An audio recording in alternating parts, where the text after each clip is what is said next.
Hello everyone, this is me Pritha. তো আজকে তোমাদের সাথে একটা ছোট ব্লগ শেয়ার করব। সেটা হচ্ছে ভাগিনের বার্থডে। তো ও একটু পর এসে বলে যে মাসি কখন সাজাবা, চলো সাজাই। তারপরে ছোট করে একটু ডেকোরেশন করলাম যতটুকু পারি। তারপরে এখানে ওর মা ওকে আশীর্বাদ করতেছে।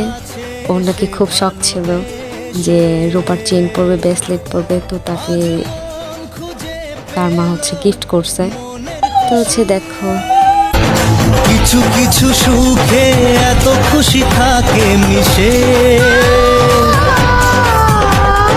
ধরা দেয় অচেনা কাছে এসে ভালোবেসে।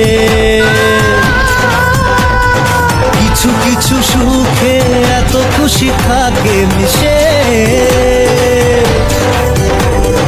ধরা দেয় অচেনা কাছে এসে ভালোবেসে। আজ মন খুঁজে পেল মনের খুশি,